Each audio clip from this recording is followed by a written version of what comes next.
Every business has to deal with regulation, whether it's the legal aspect of local, state, or national law, or the regulations related to your specific industry, such as manufacturing, science, healthcare, or finances.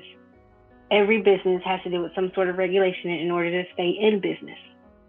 Additionally, as technology is becoming more and more prevalent in business operations, people who are creating these regulations are including how you use that technology, such as SOX and how you use it for your finance and your financial controls, HIPAA when you're in the healthcare industry, PCI when you accept credit card payments over the phone, on the internet, or just in person, FISMA, CMMC, GDPR, and California Consumer Privacy Act in relation to how everyone wants their data private and how to purge that data. Because of how your business is using technology and how regulation wants to set standards on how you use that technology and your business in general, it's important that your business is aware of all these regulations. But becoming aware of all your regulations can be very overwhelming.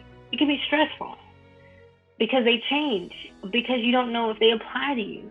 You don't know how it's changing, when it's coming into effect, when it's going to be removed.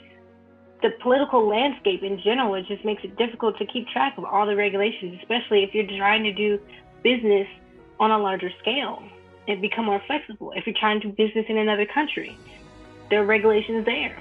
So because of that, I created this Planning Nugget to help you kind of wrap your mind around how to wrangle that regulation dragon. I come up with 5 high-level things that you need to do in order to make sure that you are thinking about and taking into account those regulations or standards or laws or procedures or however you want to put it.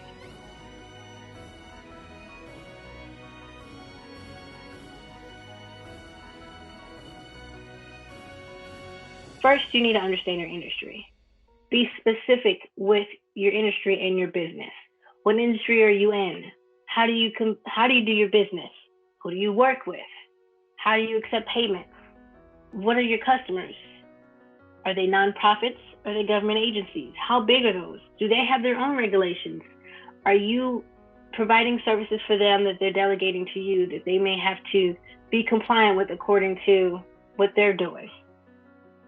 That's what I mean by understanding your industry and your business.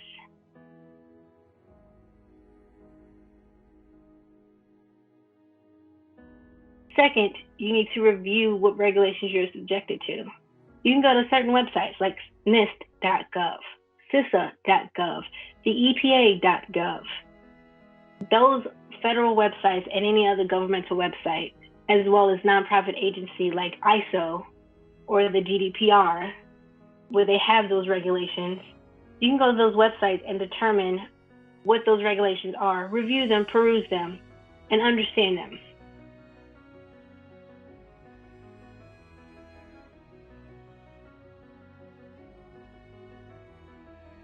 And while you're doing that perusal, you go to step 3, which is determine the thresholds of when you need to be compliant. Because yes, they have requirements, but they also understand that not everyone will need to be compliant. So they have a threshold, a minimum standard of when you need to become compliant. Whether it's you become compliant because you have a certain level of governmental contracts, or you have a certain level of revenue, or you have a certain number of employees, or a certain number of records. So understanding that threshold will help you understand when you need to become fully compliant.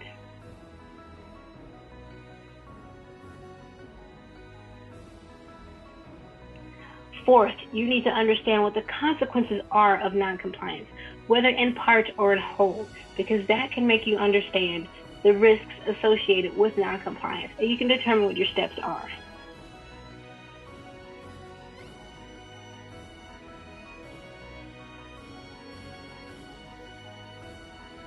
Fifth, once you have all this information, once you understand your business and how the full processes and how far reaching your business is, understanding those regulations, as well as the thresholds and the consequences related to those regulations, you can build a strategy.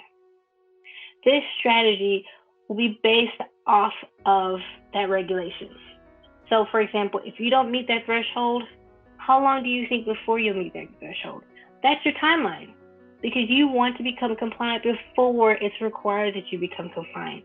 Because when you get too close to that threshold, you're rushing, and then you're going to end up with gaps. You end up spending money because you have to rush.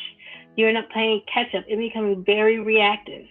If you're proactive with this and start early, you'll spend a whole lot less money and you'll be less stressed than if you wait until after you're compliant and the stress of potentially becoming fined or having to lose business or contracts, revenue, credibility, losing that because you're not compliant because you've met that threshold is not something that as a small business you want to deal with. So it's best to build that strategy to become compliant prior to you hit that threshold and that risk of non-compliance. Now, doing this, building that strategy, you may want to involve some third parties or some of your subject matter experts in your business.